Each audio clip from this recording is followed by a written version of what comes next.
Straight ലൈനിലേക്ക് വീണ്ടും സ്വാഗതം.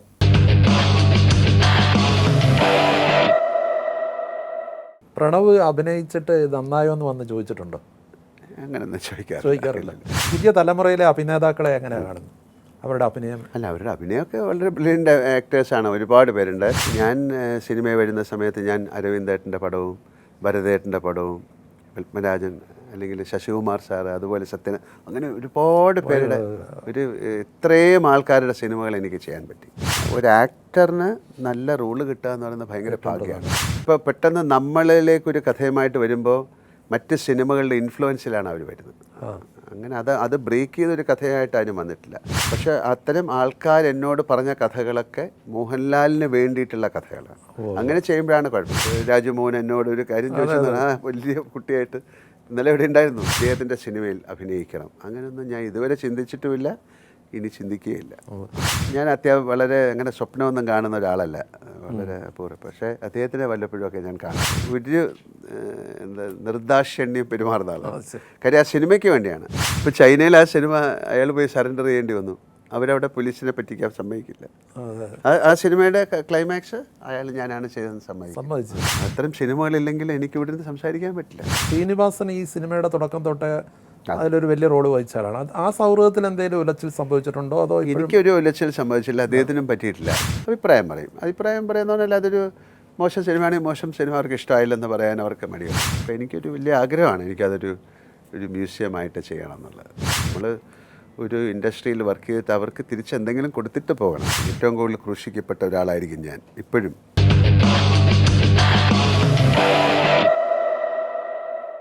ഈ പൃഥ്വിരാജിൻ്റെ ചിത്രമായിരുന്നു ലൂസിഫർ, അതിൽ അഭിനയിച്ചു. ഇനിയിപ്പോൾ എല്ലാവരും ആകാംക്ഷയോടെ കാത്തിരിക്കുന്ന എമ്പൂരാനാണ്.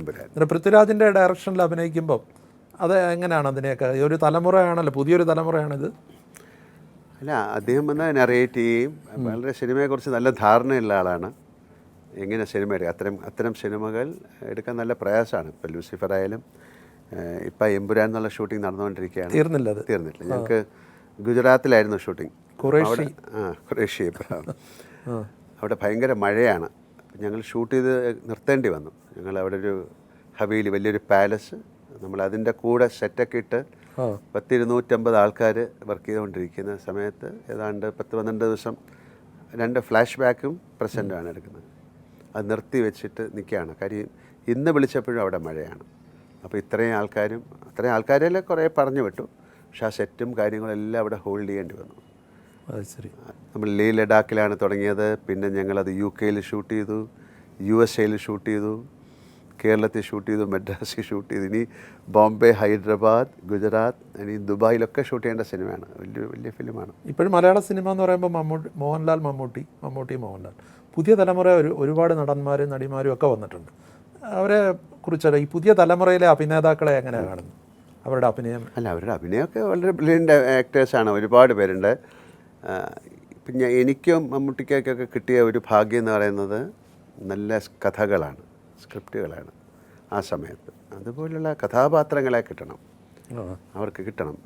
അതാണ് ഒരു ആക്ടറുടെ ഏറ്റവും വലിയ ഭാഗ്യം, അതാണല്ലോ. ഞാൻ സിനിമയിൽ വരുന്ന സമയത്ത് ഞാൻ അരവിന്ദേട്ടൻ്റെ പടവും ഭരതേട്ടൻ്റെ പടവും പത്മരാജൻ അല്ലെങ്കിൽ ശശികുമാർ സാറ് അതുപോലെ സത്യൻ, അങ്ങനെ ഒരുപാട് പേരുടെ ഇത്രയും ആൾക്കാരുടെ സിനിമകൾ എനിക്ക് ചെയ്യാൻ പറ്റി. ഇപ്പോൾ ബ്ലസ്സിയുടെ സിനിമയായാലും എൻ്റെ ആദ്യത്തെ സിനിമ ഞാൻ നോക്കുമ്പോൾ ആദ്യത്തെ അസിസ്റ്റൻറ്റ് ഡയറക്ടറായിട്ട് വന്ന ആളാണ്. അപ്പോൾ അദ്ദേഹമൊക്കെ വളരെ ബ്രില്യൻ്റ് ആയിട്ടുള്ള ഡയറക്ടേഴ്സാണ് അവർ. അപ്പോൾ അവർ തന്നെ കഥകൾ എഴുതി ഒക്കെ ഉണ്ടാക്കും. അപ്പം പുതിയ സംവിധായകർ അവർ തന്നെ കഥകൾ എഴുതണം, അങ്ങനെയൊക്കെ ഉണ്ട്. വേറെ കഥ പെട്ടെന്നൊരു കഥയല്ലല്ലോ. അപ്പോൾ ഒരു ആക്ടറിന് നല്ല റോള് കിട്ടുക എന്ന് പറയുന്നത് ഭയങ്കര ഭാഗ്യമാണ്. ഇപ്പോൾ ഈ വനപ്രസ്ഥം, നാളെ ഒരാൾ എണീറ്റ് എനിക്കൊരു കഥകളി സിനിമ ചെയ്യണമെന്ന് പറഞ്ഞാൽ നടക്കില്ലല്ലോ. ഒരാളുണ്ടാകണം, ഒരു കഥയുണ്ടാകണം. ഇരുവർന്നുള്ള സിനിമ, എത്രയോ സിനിമകൾ, അതൊരു ഭാഗ്യമാണ് ഒരു ആക്ടറെ സംബന്ധിച്ചോളം. ഇപ്പോൾ കഴിഞ്ഞ ഒരു 10 വർഷക്കാലത്ത് കുറേ യുവ സംവിധായകരും തിരക്കഥാകൃത്തുക്കളും വന്നു. ദിലീഷ് പോത്തൻ, ശ്യാം പുഷ്കരൻ, അങ്ങനെയൊക്കെ. അവർക്കിപ്പോഴും ലാൽ സാർ അപ്രാപ്യമാണോ? അതോ അവരോടൊപ്പം? അല്ല, അവരൊന്നും ഒരു കഥയായിട്ട് എൻ്റെ അടുത്ത് വന്നിട്ടുണ്ട്. പക്ഷെ അതൊന്നും ആ സിനിമയെ ഇപ്പോൾ പെട്ടെന്ന് നമ്മളിലേക്കൊരു കഥയുമായിട്ട് വരുമ്പോൾ മറ്റ് സിനിമകളുടെ ഇൻഫ്ലുവൻസിലാണ് അവർ വരുന്നത്. അങ്ങനെ അത് ബ്രേക്ക് ചെയ്തൊരു കഥയായിട്ട് അതിന് വന്നിട്ടില്ല. അങ്ങനെ വന്നിട്ട് ഇപ്പം ഞാൻ ചെയ്യുന്ന തരുൺ മൂർത്തിയുടെ സിനിമയാണ്. 8 വർഷം എടുത്ത് ഞങ്ങൾ ആ സിനിമ ചെയ്യാൻ. അത് ശരി. അതിൻ്റെ കഥ മാറി മാറി വന്ന അവസാനം അത് നല്ലൊരു വളരെ ഡിഫറെൻ്റ് ആയിട്ടുള്ള ഫിലിമാണ്. ഇപ്പോൾ ചെറിയ സിനിമകളിൽ നേരെന്നുള്ള സിനിമയൊക്കെ വളരെ ചെറിയ സിനിമകളാണ്. പക്ഷേ അത്തരം ആൾക്കാർ എന്നോട് പറഞ്ഞ കഥകളൊക്കെ മോഹൻലാലിന് വേണ്ടിയിട്ടുള്ള കഥകളാണ്. അങ്ങനെ ചെയ്യുമ്പോഴാണ് കുഴപ്പം വരുന്നത്. അപ്പോൾ ആ കഥയിൽ പല സിനിമകളുടെ ഇൻഫ്ലുവൻസ് വരുന്നു. നല്ല കഥാപാത്രങ്ങളെ കാത്തിരിക്കുകയാണ് ഇപ്പോഴും. എന്നാൽ അവർക്ക് ഏറ്റവും നല്ല സന്തോഷമല്ല അത്തരം ആൾക്കാരോട് സിനിമ ചെയ്യാൻ. എത്രയോ കഥകൾ ഞാൻ കേൾക്കുന്നുണ്ട്. പക്ഷേ അപ്പോൾ ആൾക്കാർ പറയും അപ്രാപ്യമാണ് എൻ്റെ അടുത്ത്. അങ്ങനെയൊന്നുമല്ല. നമ്മളോട് നമുക്ക് എക്സൈറ്റ് ചെയ്യുന്നൊരു കഥ വേണ്ടേ. ഇപ്പോൾ അരവിന്ദൻ സാറിൻ്റെ സിനിമ ചെയ്തു, പക്ഷേ അടൂർ ഗോപാലകൃഷ്ണൻ്റെ സിനിമയിൽ വന്നില്ല. അത് എന്നെ ഒരു സിനിമയിൽ വിളിച്ചതാണ്. ഞാൻ അവിടെ പോവുകയും അദ്ദേഹം കഥാപാത്രത്തിൻ്റെ കാര്യങ്ങളൊക്കെ പറയുകയും ചെയ്തു. പക്ഷേ ആ സമയത്ത് അദ്ദേഹം ആ സിനിമ തുടങ്ങുന്ന സമയത്ത് എൻ്റെ പരദേശി എന്നുള്ള സിനിമയുടെ ഷൂട്ടിംഗ് നടക്കുകയായിരുന്നു. അപ്പോൾ അതിൽ നിന്ന് വിട്ട് മാറി വരാൻ എനിക്ക് പറ്റാതായിപ്പോയി. കാര്യം അതിൻ്റെ ഒരു മേക്കപ്പും കാര്യങ്ങളൊക്കെ ആയിട്ട്. അപ്പോൾ അത് അദ്ദേഹത്തിൻ്റെ അങ്ങനെ പിന്നെ എല്ലാവരുടെയും സിനിമയിൽ അഭിനയിക്കണമെന്നൊന്നുമില്ല. അങ്ങനെ ഉണ്ടല്ലോ. അതിനൊരു എനിക്കൊരു ഭാഗ്യമുണ്ടെങ്കിൽ ഞാൻ അഭിനയിക്കും, അത്രയേ ഉള്ളൂ. അല്ല ഇദ്ദേഹത്തിൻ്റെ സിനിമയിൽ അഭിനയിക്കണം അങ്ങനെയൊന്നും ഞാൻ ഇതുവരെ ചിന്തിച്ചിട്ടുമില്ല, ഇനി ചിന്തിക്കുകയില്ല. ചില വ്യക്തികളെ കുറിച്ച് പറയുമ്പോൾ, ആ പേര് പറയുമ്പോൾ അവർ മനസ്സിലുള്ള ഒരു ഒറ്റ ചിന്തകളും. അശോക് കുമാർ തിരനോട്ടത്തിൻ്റെ സംവിധായകനായിരുന്നു. അദ്ദേഹം ഇല്ലെങ്കിൽ ഞാനിവിടെ ഇരുന്ന് അങ്ങേയടുത്ത് സംസാരിക്കില്ലല്ലോ. കാര്യം എത്രയോ വർഷത്തെ ബന്ധം. അങ്ങനെ ഒരു സിനിമ അന്ന് ശരിക്കും +2 ഒന്നുമില്ലല്ലോ. പ്രീ ഡിഗ്രിക്ക് പഠിക്കുമ്പോൾ അങ്ങനെ ഒരു സിനിമ എടുക്കാൻ ആരും തയ്യാറായില്ല. വലിയ ആൾക്കാരുള്ള സ്ഥലമാണ്. അപ്പോൾ ആ സമയത്ത് ഒരു സിനിമ എടുക്കാൻ ഒരാൾ തയ്യാറാകുക. കാര്യം രാജീവ് നാഥ് അദ്ദേഹത്തിൻ്റെ ജ്യേഷ്ഠനായിരുന്നു. അപ്പോൾ അങ്ങനെ അശോക് കുമാറിൻ്റെ സിനിമയെക്കുറിച്ചൊന്നും ആധികാരികമായിട്ട് അറിയുകയില്ലായിരുന്നു ആ സമയത്ത്. അതൊരു വലിയ അറ്റംപ്റ്റ് ആയിരുന്നല്ലേ. ഭയങ്കര അറ്റംപ്റ്റ്. അതിൻ്റെ കൂടെ നമ്മൾ സഞ്ചരിച്ചു എന്നുള്ളതാണ്. അപ്പോൾ അതുകൊണ്ടാണ് ഞാൻ ഇപ്പം നിങ്ങളുടെ മുമ്പിൽ സംസാരിക്കുന്നത്. അപ്പോൾ അശോകുമായിട്ട് മിക്ക ദിവസവും ഞാൻ സംസാരിക്കും ഇപ്പോഴും. കാര്യം അദ്ദേഹം സിനിമ എന്നൊക്കെ മാറി ബിസിനസ്സും കാര്യങ്ങളൊക്കെയാണ്. പക്ഷേ അയാളാണല്ലോ തിരനോട്ടം എന്നൊരു സിനിമയിലൂടെയാണല്ലോ നമ്മൾ സിനിമയിലേക്ക്. പ്രിയദർശൻ എന്നിലൂടെയാണ് സിനിമയിലേക്ക് വരുന്നത്. കാര്യം തിരനോട്ടത്തിൽ വന്നു, പിന്നെ നവോദയയിലേക്ക് ഞാനാണ് കൊണ്ടുപോകുന്നത്. അത് വലിയ കൂട്ടുകെട്ടായി മാറി. ഇപ്പോൾ ആദ്യത്തെ സിനിമ പൂച്ചയ്ക്കൊരു മൂക്കുത്തിയാണ്. പ്രിയനൊരു 3 സിനിമ കൂടെ ചെയ്താൽ 100 സിനിമയാവും. അപ്പോൾ ആ 100ാമത്തെ സിനിമയിൽ ഞാൻ അഭിനയിക്കണമെന്ന് പറഞ്ഞിരിക്കുകയാണ്. അതൊക്കെ വളരെ റെയറായിട്ടുള്ള കാര്യമാണ്. അതൊന്നും ഒരിക്കലും ലോകത്ത് സംഭവിക്കുമെന്നറിയില്ല. 100 സിനിമകൾ ചെയ്യാന്ന് പറഞ്ഞാൽ തന്നെ വലിയ പ്രയാസമാണ്. ആദ്യത്തെ സിനിമയിലെ ആ നായകൻ തന്നെ 100ാമത്തെ സിനിമയിൽ അഭിനയിക്കുക, ഇതൊക്കെ മലയാളത്തിൽ മാത്രമേ. കാര്യം മലയാളത്തിന് ഹിസ്റ്ററി എടുത്ത് നോക്കിയാൽ 2000 സിനിമ ചെയ്ത ആൾക്കാരുണ്ട്, 3000 സിനിമ. സുകുമാരി ചേച്ചിയൊക്കെ അറിയില്ല എത്ര സിനിമ ചെയ്തെന്ന്. ക്യാമറാമാന്മാരുണ്ട്, സംവിധായകൻ ചന്ദ്രകുമാറൊക്കെ 150 സിനിമയെ കൂടുതൽ ചെയ്തിട്ടുണ്ട്. IV Sasikumar sir. ഇപ്പോൾ പ്രിയദർശൻ 100 സിനിമ ചെയ്യുന്നു. അദ്ദേഹം മലയാളത്തിൽ മാത്രമല്ല തമിഴ് ചെയ്തിട്ടുണ്ട്, തെലുങ്ക് ചെയ്തിട്ടുണ്ട്, ഹിന്ദി ചെയ്തിട്ടുണ്ട്. തമ്പി കണ്ണന്താനം നമ്മളെ ഒരു ആക്ടർ എന്നുള്ള രീതിയിൽ അല്ലെങ്കിൽ സ്റ്റാർ അല്ലെങ്കിൽ അങ്ങനെയൊക്കെ ഒരു മനസ്സിലേക്ക് കൊണ്ടുവന്ന ഒരാളാണ്. രാജാവിന് ആദ്യമായിട്ട് ഒരുപാട് അതിനു മുമ്പ് വേറെ ഒരുപാട് സിനിമയുടെ ശശികുമാർ സാറിൻ്റെ അസോസിയേറ്റ് ഡയറക്ടറായിരുന്നു. ഞങ്ങൾ അതിനു മുമ്പ് മറ്റേ മദ്രാസിലെ മോൻ അങ്ങനത്തെ ചില സിനിമകളിൽ ഒന്നിച്ച് അഭിനയിച്ചിട്ടുണ്ട്. ആ തമ്പിയുടെ ആ സിനിമയാണ് ഒരുപക്ഷെ വേറൊരാൾക്ക് വേണ്ടിയിട്ട് ചെയ്ത ഒരു റോളിലും എന്നെ തന്നെ വേണമെന്ന് പറഞ്ഞ് ആ സിനിമ ചെയ്തുകൊണ്ടാണ്. ഇതൊക്കെ ഞാൻ പറയുന്നല്ലോ, ഇതൊക്കെ ഒരു സംഭവിക്കുന്നതാണ്. അല്ലാതെ അദ്ദേഹത്തിന് വേണ്ട രാജാവിൻ്റെ മകൻ എന്ന് പറയുന്നത് ഇപ്പോഴും. ഇന്നലെ ആ രാജാവിൻ്റെ മകനിൽ അഭിനയിച്ച കുട്ടിയുണ്ടായിരുന്നു. അത് ശരി. രാജുമോഹൻ എന്നോട് ഒരു കാര്യം ചോദിച്ചു. വലിയ കുട്ടിയായിട്ട് ഇന്നലെ ഇവിടെ ഉണ്ടായിരുന്നു. അത് ശരി. അതുപോലെ ശശികുമാർ ഒരുപാട് സിനിമ എത്രയോ സിനിമ അത്രയും ഒരു വളരെ സ്നേഹത്തിലുള്ള അത്രയും നല്ലൊരു ഡയറക്ടറാണ്. നമ്മളെയൊക്കെ അത്രയും വലിയ ഇഷ്ടമായിരുന്നു അദ്ദേഹത്തിന്. എത്ര സിനിമകളാണ് ഞാൻ ചെയ്തത്. സത്യനന്ദിക്കാട് ആദ്യമായിട്ട് സ്റ്റേറ്റ് അവാർഡ് നേടുന്ന TP ബാലഗോപാലിൻ്റെ അമ്മയൊക്കെ ചെയ്തു. സ്റ്റേറ്റിൻ്റെ ആദ്യത്തെ പടം 40 വർഷത്തിന് മുമ്പ് ആദ്യത്തെ പടത്തിലാണ് ഞാൻ കുറുക്കൻ്റെ കല്യാണം. ഇപ്പോൾ ചെയ്യാൻ പോകുന്ന പടം ഞങ്ങളുടെ പടമാണ് ഹൃദയപൂർവ്വം എന്നൊരു സിനിമയുടെ പേരിട്ടില്ല അതായിരിക്കാം. അപ്പോൾ ഈ 40 വർഷമായിട്ട് നമ്മൾ എത്രയോ നല്ല സിനിമകൾ ട്രാവൽ ചെയ്യുന്നു. അവരൊക്കെ വളരെ എന്താ പറയുക, നമ്മളുടെ ജീവിതം അല്ലെങ്കിൽ എൻ്റെ ഒരു ജ്യേഷ്ഠൻ്റെ സ്ഥാനമുള്ള ആളാണ്. സിബി മലയിൽ ആദ്യം എന്നെ സിനിമയിൽ വേണ്ട ആളാണ്. ഏറ്റവും കുറച്ച് മാർക്ക് അദ്ദേഹത്തിൻ്റെ 2 സിനിമകളിലാണ് എനിക്ക് നാഷണൽ അവാർഡ് കിട്ടിയത്. സിബിക്ക് ഇപ്പം ദേവദൂതൻ എന്നുള്ള സിനിമ വളരെ ക്രാഫ്റ്റ് വൈസ് ഒക്കെ വളരെ നല്ല സിനിമയായിരുന്നു. അതെ അതെ. ആ സിനിമ അന്ന് എന്തുകൊണ്ട് ഓടിയില്ല എന്നൊക്കെ ചോദിച്ചാൽ നമുക്ക് പറയാൻ പറ്റില്ല. പക്ഷേ ഭയങ്കര കമ്മിറ്റഡ് ആയിട്ടുള്ള ഒരു ഡയറക്ടറാണ്. പത്മരാജൻ, അയ്യോ, തൂവാനത്തുമ്പികൾ, എല്ലാ സിനിമകളും ഞങ്ങളുടെ ദേശാടന കിളി കരയാറില്ല, അല്ലെങ്കിൽ കരിയിലക്കാർ, സീസൺ, തൂവാനത്തുമ്പികൾ. തൂവാനത്തുമ്പികൾ ഇപ്പോഴും ആൾക്കാർ അന്നത്തെക്കാട്ടിൽ കൂടുതൽ ഇഷ്ടപ്പെടുകയല്ലേ. പപ്പൻ പൂജപ്പുരയുള്ള ആളാണ്, എൻ്റെ വീട്ടിൻ്റെ അടുത്തുള്ള ആളാണ്. പക്ഷേ അവരൊക്കെ ആ എന്താണ് സിനിമയ്ക്ക് വേണ്ടിയിട്ടില്ല, സിനിമ എന്നുള്ളതല്ല, ഒരു സൗഹൃദത്തിൽ ഏറ്റവും അങ്ങനത്തെ എല്ലാ മിക്ക ദിവസങ്ങളും ഞാൻ ഓർക്കുന്ന ഒരാൾ പപ്പേട്ടൻ. എങ്ങനെയെങ്കിലും എവിടെയെങ്കിലും വെച്ച് ഇന്നിപ്പോൾ അങ്ങ് ഓർപ്പിച്ചു, അല്ലെങ്കിൽ എവിടെയെങ്കിലും വെച്ച് എന്തെങ്കിലും രീതിയിൽ അദ്ദേഹത്തിൻ്റെ പേരുകൾ. ഞാൻ വളരെ അങ്ങനെ സ്വപ്നമൊന്നും കാണുന്ന ഒരാളല്ല, വളരെ അപൂർവം. പക്ഷേ അദ്ദേഹത്തിനെ വല്ലപ്പോഴുമൊക്കെ ഞാൻ കാണാറുണ്ട്. ഭരതൻ്റെ 2 സിനിമയും ചെയ്തിട്ടുള്ളൂ, 2 കാറ്റത്തേക്കുള്ള. പക്ഷേ ഇടയ്ക്ക് ഒന്നും ചെയ്തിട്ടില്ലെങ്കിലും മദ്രാസിൽ പോകുന്ന സമയത്ത് ഞാൻ അദ്ദേഹത്തെ കാണാം, അദ്ദേഹത്തിൻ്റെ വീട്ടിൽ പോകും. അങ്ങനെയൊക്കെ വളരെ നല്ലൊരു സൗഹൃദത്തിലുള്ള ആളാണ്. കമൽ, ഇന്നലെ കമലുണ്ടായിരുന്നു. ഞാൻ ആദ്യത്തെ സിനിമ അല്ലല്ല, നീർപ്പൂക്കൾ. അത് കഴിഞ്ഞിട്ട് ഞങ്ങൾ ഉണ്ണികളെ ഒരു കഥ പറയാം, അയാൾ കഥ എഴുതുകയാണ്. കമലിൻ്റെ വേറെ കുറേ സിനിമകൾ ഞാൻ അഭിനയിച്ചു. ഉള്ളടക്കം അതൊക്കെ ഞങ്ങളുടെ പ്രൊഡക്ഷനായിരുന്നു. ചിയേഴ്സ്, ഉണ്ണികളെ കഥ പറയാം, ഞങ്ങളുടെ പ്രൊഡക്ഷനായിരുന്നു. ഭദ്രൻ്റെ ഏറ്റവും കൂടുതൽ സിനിമയിൽ അഭിനയിച്ച ഒരു ആക്ടർ ഞാനാണ്. വേറെ ഒരു സിനിമയെ കൂടുതൽ. കാര്യം അദ്ദേഹം അത്രയും ഒരു എന്താ പറയണ്ട, ഒരു ആ സിനിമയ്ക്ക് വേണ്ടി മുഴുവൻ ഒരു നിർദാക്ഷിണ്യം പെരുമാറുന്ന ആളാണ്. കാര്യം ആ സിനിമയ്ക്ക് വേണ്ടിയാണ് അയാൾ ചെയ്തിരിക്കുന്ന എല്ലാ സിനിമകളും വളരെ വ്യത്യസ്തമായ സിനിമകളായിരുന്നു ഞാൻ അഭിനയിച്ചിട്ടുള്ള. അങ്കിൾ ബണ്ണിനെ നമുക്ക് ഈ ആക്ടറിന് ഭയങ്കര സ്ട്രെയിനാണ്. കാര്യം അത് ഇട്ടുകൊണ്ട് അവിടെ നടക്കുക. കൊടൈക്കനാലാണ് ഷൂട്ട് ചെയ്തത്. പക്ഷേ അതിൻ്റെ അകത്തുള്ള ചൂടെന്ന് പറയുന്നത്, ഞാൻ ഹോസ്പിറ്റലായി പോയി. കാര്യം ഓരോ ഷോട്ട് കഴിഞ്ഞത് ഊരി നമ്മൾ ഫാനിൻ്റെ അവിടെ കൊണ്ട് നിൽക്കും. ഇപ്പോൾ സ്ഫടികമായാലും ഒക്കെ ഭയങ്കര പ്രയാസമുള്ള സ്ട്രെയിൻ ഉണ്ടെങ്കിലും ഭയങ്കര ആക്ടിങ്ങും ആണല്ലോ. വളരെ ഒരു കമ്മിറ്റഡ് ഡയറക്ടറാണ്. എന്താണ് വേണ്ടത് അത് വേണം. അത് അങ്ങനെ എത്ര ശ്രമം വേണം, എന്ത് വേണം ചെയ്യും. ഷാജിയൻ കരുൺ, അദ്ദേഹം വനപ്രസ്ഥം. എനിക്ക് എന്താണ് അദ്ദേഹത്തിന് നമ്മുടെ ഒരു കാനിൻ്റെ ഡയസിലേക്ക് ഞാൻ നടന്നു കയറിയത് അദ്ദേഹമായിട്ടാണ്. അപ്പോൾ വേറെ ആരും അങ്ങനെ പോയിട്ടുണ്ടാവില്ല. അതൊക്കെ ഒരു ഭാഗ്യമാണ് അദ്ദേഹം അങ്ങനെ ഒരു സിനിമ തോന്നിക്കുന്നത്. ഏറ്റവും നിശബ്ദമായിട്ടാണ് സംസാരിക്കുന്നത്, അങ്ങനെ വേണേലും പറയാം. അത് കഴിഞ്ഞിട്ട് വീണ്ടും ഞങ്ങളൊരു സിനിമ ചെയ്യാൻ പ്ലാൻ ചെയ്തു. പക്ഷേ അത് നടന്നില്ല. അതെ അതെ. എപ്പോഴും അദ്ദേഹം കാണുമ്പോൾ ചോദിക്കുക, എന്തായി നമ്മുടെ കടൽ എന്നൊക്കെ ചോദിക്കാറുണ്ട്. ഇന്നലെ തിരുവനന്തപുരത്ത് ഉണ്ടായിരുന്നു.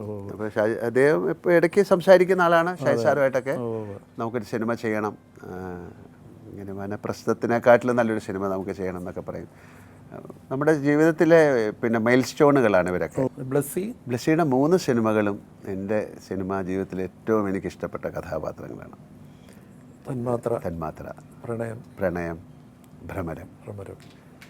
പിന്നെ ബ്ലസ്സിയായിട്ട് ഞാൻ വേറൊരു പ്രോജക്റ്റിലും അദ്ദേഹത്തിന് ഒരു ഗിന്നസ് റെക്കോർഡ് കിട്ടിയല്ലോ. അദ്ദേഹത്തിൻ്റെ ഞാനാണ് അതിൻ്റെ സൗണ്ട് കൊടുത്തിരിക്കുന്നത്. അപ്പോൾ എനിക്കും ഒരു സർട്ടിഫിക്കറ്റ് കിട്ടിയത്. അത് 48-42 മണിക്കൂറാണ് ഡോക്യുമെൻ്ററി. ജിത്തു വളരെ എന്താണ് ജിത്തുവിൻ്റെ സിനിമ എന്ന് പറയുന്നത്, ഒരു പക്ഷേ മലയാള സിനിമ ഈ കോവിഡ് സമയത്ത് ആയതുകൊണ്ടായിരിക്കും ഒരു ഇന്ത്യ മുഴുവൻ എത്തിച്ച ഒരു സംവിധായകനാണ് ദൃശ്യം എന്നുള്ള സിനിമ. അതെല്ലാ ഭാഷകളിലേക്കും പോയി. വളരെ ഒരു പ്രത്യേകതയുള്ള ഡയറക്ടറാണ്. മോർ ഓഫ് ഒരുപാട് ഭാഷകളിൽ സിനിമ വന്നു, എല്ലാ ഭാഷയിലും വന്നു. നമ്മൾ ചൈനീസ് ഭാഷയിൽ വന്നു, സിംഗ്ലീഷിൽ വന്നു. അത് കൊറിയയിൽ ചെയ്യാൻ പോവാണ്. ദൃശ്യത്തെക്കുറിച്ച് പറയുമ്പോൾ ഈ സിനിമ എന്ന് പറയുന്ന ഒരു മേക്ക് ബിലീഫാണ്. അതിൽ ചില പ്രേക്ഷകർ പക്ഷേ അത് ശരിയായി ഉൾക്കൊള്ളുമെന്നും അതിലെ ക്രൈം അനുകരിക്കാൻ നോക്കുന്നു എന്നൊക്കെ ചിലർ വിമർശിച്ചു. അതിനെക്കുറിച്ച് എന്ത് പറയുന്നു? അങ്ങനെ സിനിമയിലല്ലേ പറ്റുള്ളൂ. ഇപ്പോൾ അങ്ങനെ പോലീസ് വിളിക്കില്ലേ? ഇപ്പോൾ ചൈനയിൽ ആ സിനിമ അയാൾ പോയി സറണ്ടർ ചെയ്യേണ്ടി വന്നു. അവരവിടെ പോലീസിനെ പറ്റിക്കാൻ സമ്മതിക്കില്ല. ആ സിനിമയുടെ ക്ലൈമാക്സ് ഞാനാണ് ചെയ്തതെന്ന് സമ്മതിച്ചു. ഇപ്പോൾ എന്താണ്, ഭദ്രൻ്റെ സ്ഫടികം കണ്ടിട്ട് ആൾക്കാർ മുണ്ടഴിച്ചിട്ട് പോലീസിനെ പിടിച്ചു എന്നൊക്കെ കഥകൾ കേട്ടിട്ടുണ്ട്. അവരെ ഇടിച്ച് അല്ലെങ്കിൽ പോലീസ് സ്റ്റേഷൻ കൊണ്ടുപോയില്ലേ? അപ്പോൾ അതൊക്കെ അതിൻ്റെ ഇൻഫ്ലുവൻസ് കൊണ്ട് ഒരു ക്രൈം ചിലപ്പോൾ ഉണ്ടാകാം, അത്യപൂർവമായിട്ടൊക്കെ ഉണ്ടാകാം. ചില ബാങ്ക് റോബറികളൊക്കെ ഉണ്ടായി എന്നൊക്കെ ചില കഥകളുണ്ട്. അല്ലെങ്കിൽ അത്തരം ബാങ്ക് റോബറിന്ന് സിനിമകളുണ്ടായിട്ടുണ്ട്. തിരിച്ചാണ്. ഇപ്പോൾ ജഗതി ശ്രീകുമാർ, അയ്യോ എന്താ പറയുക, അദ്ദേഹത്തിൻ്റെ ഒരു അഭിനയത്തിലൊരു വിശ്രമം വന്നത് ഭയങ്കര സങ്കടമാണ്. അങ്ങനെ ഞാനും നമ്മൾ ചേട്ടനായിട്ട് ചെയ്ത എത്രയോ കഥാപാത്രങ്ങൾ നമ്മുടെ ഒരു ടോം ആൻഡ് ജെറി പോലെയാണ് ഞങ്ങൾ പല സിനിമകളിൽ അഭിനയിച്ചിരുന്നത്. അതെ അതൊക്കെ നമുക്ക് ആലോചിക്കാൻ പോലും. ഇപ്പോൾ ഈയിടെ ഞങ്ങളുടെ ഒരു ഫംഗ്ഷൻ അദ്ദേഹം വന്നിരുന്നു, വേറൊരു ആളായി മാറിപ്പോയി. വേണു നാഗവള്ളി ഒരു ജം ഓഫ് എന്താ പറയുക, ഞാൻ നേരത്തെ പറഞ്ഞില്ല, ഇവരൊക്കെ പോയപ്പോഴാണ് ഭയങ്കര ഈ എന്താണ് ഒരു വാക്വം ക്രിയേറ്റ് ചെയ്തതെന്നൊക്കെ പറയുന്നതാണ്. ഒന്നാമത് തിരുവനന്തപുരത്ത് വരുമ്പോഴാണ് അത് കൂടുതൽ നമുക്ക് തോന്നുന്നത്. ഇപ്പോൾ വേണുചേട്ടനായാലും വേണുചേട്ടനായാലും ജഗദീഷ് ശ്രീകുമാറൊക്കെ. ലോഹിതദാസ് എന്താ ഞങ്ങളുടെ അമ്മയുടെ ഒരു ജനറൽ ബോഡി മീറ്റിങ്ങിലാണ് പെട്ടെന്ന് അദ്ദേഹം നമ്മളെ വിട്ടുപോകുന്നത്. അതെ, അവർക്കൊക്കെ ഒരു നാടകത്തിൻ്റെ ഇൻഫ്ലുവൻസിൽ നിന്ന് സിനിമയിൽ വന്നതാണ്. അപ്പോൾ അതുകൊണ്ട് ഒരു പ്രത്യേക കമ്മിറ്റ്മെൻ്റ് ഉണ്ട്, സ്ക്രിപ്റ്റിങ് കാര്യങ്ങൾ അതിലൊക്കെ. എത്ര നല്ല സിനിമകളാണ്. എൻ്റെ എന്താണ് ഹിസൈനസ് അബ്ദുള്ള മുതൽ ഭരതം, കമലദളം, ധനം, അങ്ങനെ എത്ര സിനിമകളാണ്. അവരൊക്കെ ഞാൻ പറഞ്ഞല്ലോ, ഇതൊക്കെ ഈ പുതിയ ആക്ടേഴ്സിന് എന്താണ് എന്ന് ചോദിച്ചപ്പോൾ ഇവരുടെയൊക്കെ അഭാവമാണ്. ഇതുപോലുള്ള ആൾക്കാർ വരണം, എന്നാൽ മാത്രമേ നല്ല കഥാപാത്രങ്ങൾ ഉണ്ടാവുള്ളൂ. ഇത് നമ്മൾ ചെയ്തിട്ട് ആൾക്കാർക്ക് ഇഷ്ടമായി. ഇപ്പം അങ്ങ് ഈ പറഞ്ഞ സിനിമകളൊക്കെ, അത്തരം സിനിമകളില്ലെങ്കിൽ എനിക്ക് ഇവിടെ നിന്ന് സംസാരിക്കാൻ പറ്റില്ല. ലാൽ സാറിനെ സംബന്ധിച്ചിടത്തോളം നീണ്ട ലോങ് സ്റ്റാൻഡിങ് ഫ്രണ്ട്ഷിപ്പിൻ്റെ ആളാണ്. ആ ഒരു പഠിക്കുന്ന കാലം തൊട്ടുള്ള ആൾക്കാർ ഒരുപാട് പേര് ഒപ്പം ഇപ്പോഴും ഉണ്ട്. ശ്രീനിവാസൻ ഈ സിനിമയുടെ തുടക്കം തൊട്ടേ അതിലൊരു വലിയ റോള് വഹിച്ച ആളാണ്. ആ സൗഹൃദത്തിൽ എന്തെങ്കിലും ഉലച്ചിൽ സംഭവിച്ചിട്ടുണ്ടോ? അതോ എനിക്കൊരു ഉലച്ചിൽ സംഭവിച്ചില്ല, അദ്ദേഹത്തിനും പറ്റിയിട്ടില്ല എന്നാണ് കാര്യം. ഞാൻ ഈ അടുത്ത കാലത്ത് കണ്ടപ്പോൾ ഞങ്ങൾ സംസാരിച്ചപ്പോൾ മനസ്സിലായതാണ്. എന്തോ പറയാൻ ശ്രമിച്ചു, പക്ഷെ അത് വേറൊരു രീതിയിൽ മാറിപ്പോയതായിരിക്കാം. ഒരുമിച്ച് സിനിമ ഇതുമല്ല, ഒരുമിച്ച് ഞങ്ങളൊരു സിനിമ ചെയ്യാൻ തയ്യാറായതാണ് ഇപ്പോൾ ഈ വർഷങ്ങൾക്ക് ശേഷം എന്നുള്ളത്. ഇപ്പോൾ പറയാം, അവരുടെ വയസ്സായ ഭാഗം ഞങ്ങൾ ഒരുമിച്ച് ചെയ്യണമെന്നൊക്കെ ആഗ്രഹിച്ചിരുന്നതാണ്. പക്ഷേ ഫിസിക്കലായിട്ട് അദ്ദേഹത്തിന് അത് വയ്യ. അദ്ദേഹത്തിൻ്റെ മകൻ അതിന് വളരെയധികം താല്പര്യം പ്രകടിപ്പിച്ച് എൻ്റെ അടുത്ത് വന്ന് കഥ പറഞ്ഞു. അപ്പം ഞാൻ പറഞ്ഞത് എനിക്കതിൽ ഒരു പ്രയാസമില്ല, പക്ഷേ അദ്ദേഹത്തിൻ്റെ ആരോഗ്യസ്ഥിതി, അങ്ങനെ ഒരു ആക്ടറിന് ആരോഗ്യം എന്ന് പറയുന്നത് വലിയ കാര്യമാണ്. ആരോഗ്യം ഉണ്ടെങ്കിൽ 100 വയസ്സായാലും അഭിനയിക്കാം.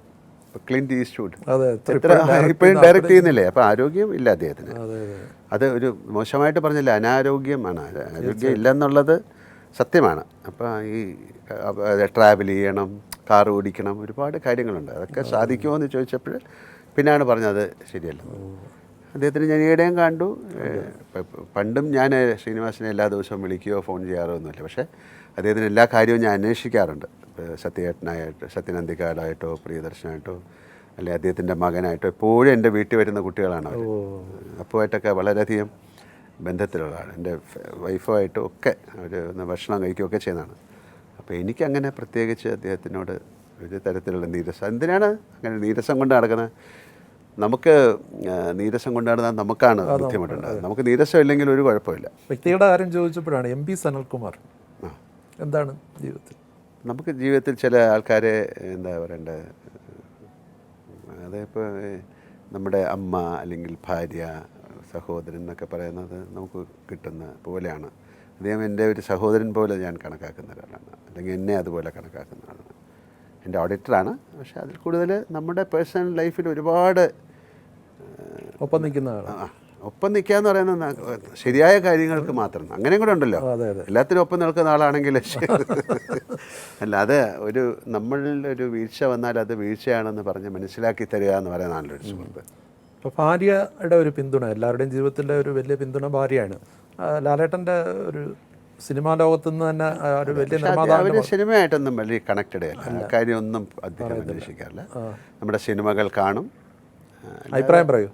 അഭിപ്രായം പറയുന്ന പറഞ്ഞാൽ അതൊരു മോശം സിനിമയാണെങ്കിൽ മോശം സിനിമ അവർക്ക് ഇഷ്ടമായില്ലെന്ന് പറയാൻ അവർക്ക് മടിയൊന്നുമില്ല. അതുകൊണ്ട് നമുക്ക് പോയി ശരിയാക്കാൻ പറ്റില്ലല്ലോ. അവർ കൂടുതലും അവർ ഫാമിലി ഓറിയൻറ്റഡാണ്, കുട്ടികളുടെ കാര്യങ്ങളൊക്കെ ആയിട്ടാണ്. നമുക്കതിലൊരു നമ്മുടെ സിനിമാ ജീവിതത്തിൽ ഒരു ട്രബിളും തരാത്ത, സിനിമാ ജീവിതം എന്ന് പറഞ്ഞാൽ ട്രബിളാണല്ലോ, ഒരുപാട് ട്രബിളുകൾ ഉണ്ടാകുന്നതിൽ അതിൻ്റെ കൂടെ ഒരു ട്രബിൾ തരാത്ത ഒരാളാണ്.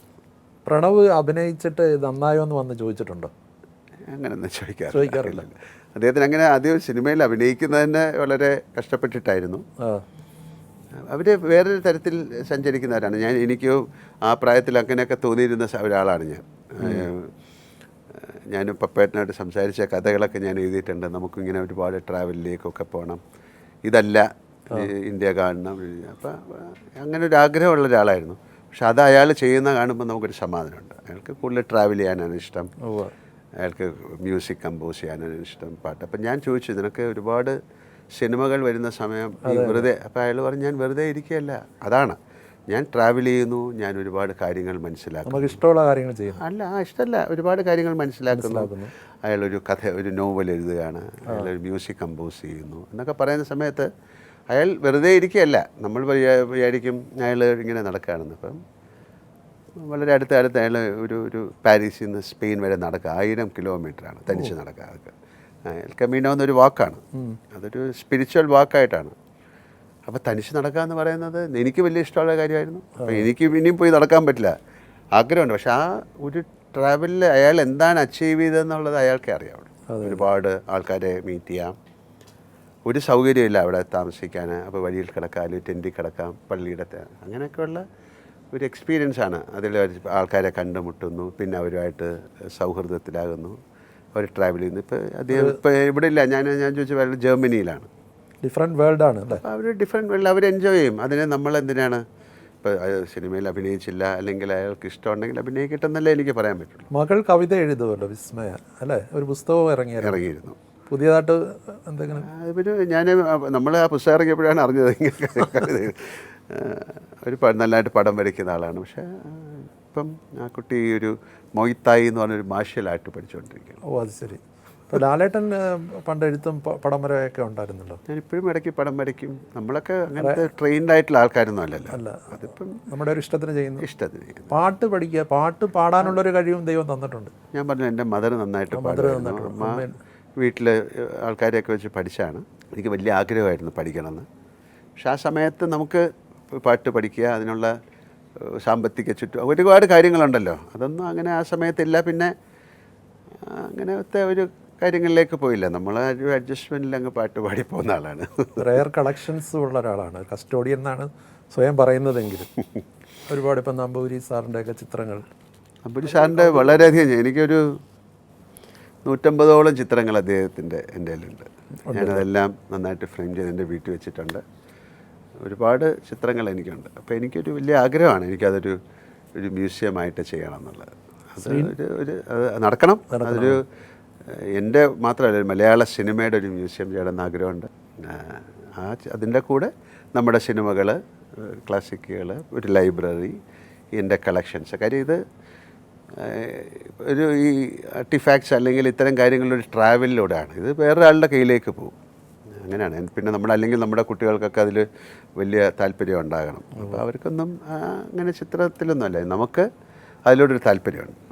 അപ്പോൾ എൻ്റെ കയ്യിൽ ചിലപ്പം ഒരു പക്ഷേ ബിഗസ്റ്റ് പെയിൻറ്റിങ് എൻ്റെ കയ്യിലുണ്ടാകാം, ബിഗസ്റ്റ് സ്റ്റാച്യൂസ് എൻ്റെ കയ്യിലുണ്ട്, ഒക്കെ ഡോക്യുമെൻ്റ് ചെയ്തിട്ടുണ്ട്. അപ്പോൾ അതൊക്കെ ഓരോ സ്ഥലങ്ങളിൽ ഇരിക്കുകയാണ്. അതിപ്പം എല്ലാം അങ്ങനെ അതങ്ങ് പോകും. അപ്പോൾ അതിനെ ഇവിടെ എല്ലാ സ്ഥലത്തേക്ക് കൊണ്ടുവരണം എന്ന് വലിയ ആഗ്രഹമുണ്ട്.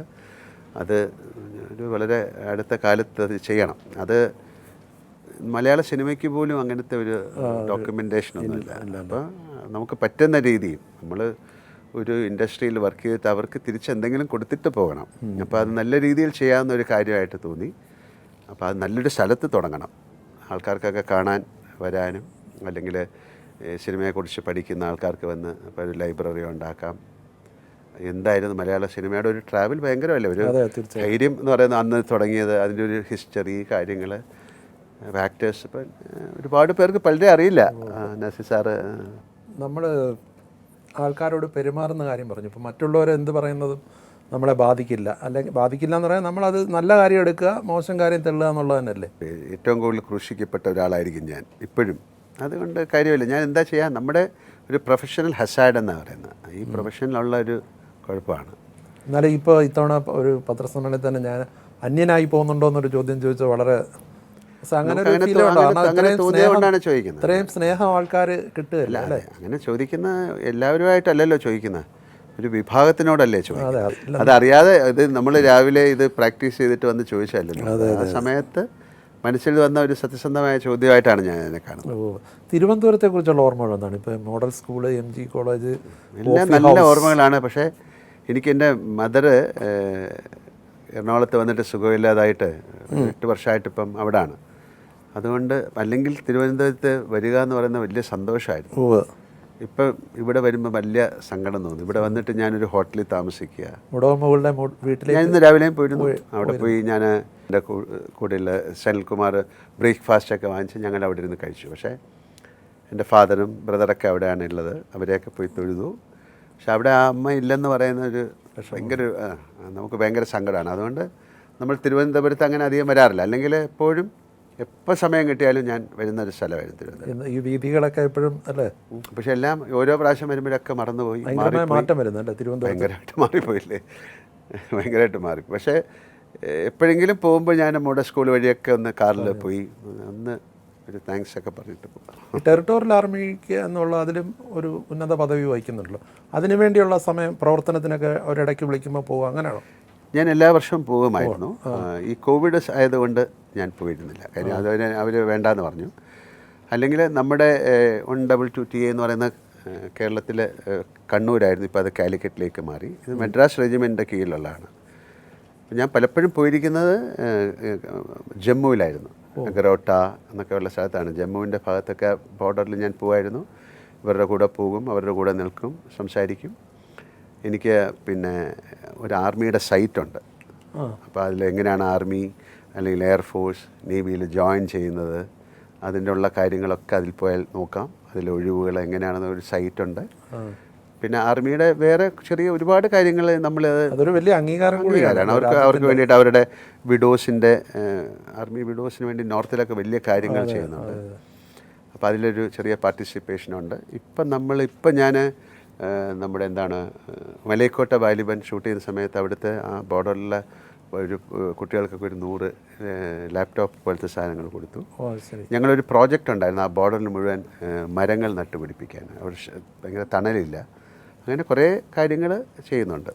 അല്ലാതെ ഇതൊരു എന്താ പറയുന്ന ഒരു ഗുഡ് വിൽ അംബാസഡറാണ്. അപ്പം നമുക്ക് അങ്ങനെ റിട്ടയർമെൻറ്റ് പോവാം. എനിക്ക് അവിടെ പോയി കാണാം, അവരുടെ ഇതിൽ പോകണം. അവർ ഷിഫ്റ്റ് ചെയ്തതിന് ശേഷം ഞാൻ അതിൻ്റെ അകത്ത് പോയിരുന്നു. അവർ ആൾക്കാരെ പോയി കണ്ടു. ഇപ്പം ഇനി അവർ കാശ്മീരിലേക്ക് പോവാണ്, ശ്രീനഗർ. അപ്പോൾ അടുത്ത അല്ലെങ്കിൽ വേറെ പല ബോർഡറിലേക്കൊന്നും എനിക്ക് പോകേണ്ട സമയമായിരുന്നു. അപ്പം അവർ പോവുക, അവരുമായിട്ട് നിൽക്കുക, അവരുമായിട്ട് സംസാരിക്കുക. നമ്മൾ ആ ചേർന്ന സമയത്ത് ഒരു 25 to 40% ഹൈക്ക് ഉണ്ടായി. അപ്പോൾ അതിൽ ഇപ്പം ഇങ്ങനെ സംസാരിച്ചുകൊണ്ട് പറയാം, ഈ പോകുന്ന സമയത്തൊക്കെ ഞാനിപ്പോൾ 16 വർഷമായി പോകുന്ന സമയത്ത് ഇപ്പോൾ പുതിയതായിട്ട് വന്ന ക്യാപ്റ്റൻ അങ്ങനെ കുറച്ച് ആൾക്കാരൊക്കെ വന്നിട്ട് സല്യൂട്ട് ചെയ്തു. സാർ, നിങ്ങൾ കാരണമാണ് ഞാൻ ഈ ആർമിയിൽ വന്നത്, നിങ്ങളുടെ സിനിമ കണ്ടിട്ടാണ് ചേട്ടനാ. അപ്പോൾ അതൊരു ഇൻസ്പിറേഷൻ, അതാണ് അവർക്ക് വേണ്ടത്. അപ്പോൾ കഴിഞ്ഞ ദിവസം ശ്രീകുമാരൻ തമ്പി സാറിൻ്റെ പേരിലുള്ള അവാർഡ് സ്വീകരിച്ച് ആ വേദിയിൽ സംസാരിക്കുക മുഖ്യമന്ത്രി പറഞ്ഞൊരു കാര്യമുണ്ട്. ശ്രീ മോഹൻലാലിനോട് കേരളം കടപ്പെട്ടിരിക്കുന്നു. കാരണം ഇപ്പോൾ ഒരു അഭിനേതാവ് എന്നുള്ള നിലയിൽ ഇന്ത്യ മുഴുവൻ മലയാളത്തിൻ്റെ ഒരു യശസ് ഉയർത്തി. കേരളത്തിൽ എന്തെങ്കിലും ദുരന്തമുണ്ടായാലും കേരളീയർ എന്തെങ്കിലും പ്രതിസന്ധി നേരിടുമ്പോഴും എല്ലാം അതിനൊപ്പം വരുന്നു, തന്നെക്കൊണ്ട് ചെയ്യാൻ ചെയ്യുന്നു. ഇതൊക്കെ കേൾക്കുമ്പോൾ എന്ത് തോന്നുന്നു? ഇതൊക്കെ നമുക്ക് ചെയ്യാൻ കഴിയുന്ന കാര്യങ്ങളാണ്. അതായത് കഴിഞ്ഞ പ്രളയത്തിന് ഇങ്ങനെ സംസാരിച്ചുകൊണ്ട് പറയണം, ഈ പിന്നെ നോർത്ത് മലബാറിൽ അങ്ങോട്ട് പോകാൻ പറ്റാത്ത എത്രയോ സ്ഥലങ്ങൾ, ഊരുകളിലൊക്കെ ഏറ്റവും കൂടുതൽ ട്രാവൽ ചെയ്ത വിശ്വശാന്തിയിലുള്ള കുട്ടികളാണ്. അവിടെ പോയിട്ട് അവർക്ക് ഭക്ഷണം കൊടുത്തത്, അവർക്ക് ഡ്രസ്സ് കൊടുത്തത്. ലാൽസാൻ്റെ അച്ഛൻ്റെ അമ്മയുടെയും പേരിലുള്ള ഫൗണ്ടേഷൻ. ആ സമയത്ത് നമ്മൾ ആദ്യമായിട്ട് ഒരു റോബോട്ടിനെ കൊടുത്തിരിക്കുന്നത്. നമ്മുടെ മെഡിക്കൽ ഈട് ഒരുപാട് കാര്യങ്ങൾ ചെയ്തിട്ടുണ്ട്. ഞങ്ങൾ ഒരുപാട് കുട്ടികളെ പഠിപ്പിക്കുന്നുണ്ട്. ഇതൊന്നും ഇപ്പോൾ പരസ്യമായിട്ട് പറയേണ്ട കാര്യമില്ല. ഒരുപാട് കുട്ടികളെ പഠിപ്പിക്കുന്നുണ്ട്. അവരൊക്കെ പഠിപ്പിക്കുക, അവർക്കൊക്കെ ജോലി കിട്ടുന്നുണ്ട്. അപ്പം ഞങ്ങളുടെ ഒരുപാട് പ്രോജക്ട്സുകൾ നടക്കുന്നുണ്ട്. അതിൽ ഏറ്റവും വലിയൊരു പ്രോജക്റ്റാണ് കുട്ടനാട് വെള്ളം എന്ന് പറയുന്ന ഏറ്റവും മലിനപ്പെട്ടിരിക്കുന്ന വെള്ളമാണ്. ആദ്യമായിട്ടൊരു സോളാർ, ഈ ശുദ്ധ വെള്ളം കിട്ടുന്ന ഒരു പ്രോജക്റ്റ് ഞങ്ങൾ ചെയ്തു കൊടുത്തു. അത് പിന്നെ എല്ലാ സ്ഥലങ്ങളിലും വേണമെന്ന് ഇപ്പോൾ അവർ പറഞ്ഞിരിക്കുകയാണ്. കാര്യം അവിടെ ആരും വേണ്ട, സോളാറിൽ നിന്ന് എല്ലാവർക്കും ഒരു കാർഡുണ്ട്, അത് പോയിട്ട് അവർക്ക് ആവശ്യമുള്ള വെള്ളം എടുക്കുക. അതിനൊരു കൺട്രോൾ ചെയ്യും, അല്ലെങ്കിൽ എല്ലാവരും വന്ന് വെള്ളം എടുത്തിട്ട്. അപ്പോൾ അങ്ങനത്തെ ഒരുപാട് കാര്യങ്ങൾ ചെയ്യണം. നമ്മൾ ഈ സൊസൈറ്റിക്ക് നമ്മളാൽ കഴിയുന്ന കാര്യങ്ങൾ ചെയ്യുന്നു. ബെറോസ് വൻ വിജയമായി മാറട്ടെ, അങ്ങയുടെ നാക്ക് പൊന്നായിരിക്കട്ടെ. ഇന്ത്യൻ സിനിമയുടെ തന്നെ ഒരു അഭിമാന സ്തംഭമായി പുറം രാജ്യങ്ങളിലും അത് ആ സിനിമ പ്രശസ്തി നേടട്ടെ. വളരെ സന്തോഷം. എല്ലാ ഓണാശംസകളും എല്ലാവർക്കും ഇത് കണ്ടിരിക്കുന്ന പ്രേക്ഷകർ, കേരള കൗമുദി TV യുടെ പ്രേക്ഷകർക്ക് ഹൃദയം നിറഞ്ഞ ഓണാശംസകൾ. എല്ലാവർക്കും ഇവിടെ കൂടിയിരിക്കുന്ന അങ്ങേക്കും ഇത്രയും നല്ല ഒരു ഇൻ്റർവ്യൂ ചെയ്ത് അങ്ങേക്കും വളരെ നന്ദി. Thank you very much. Thank you.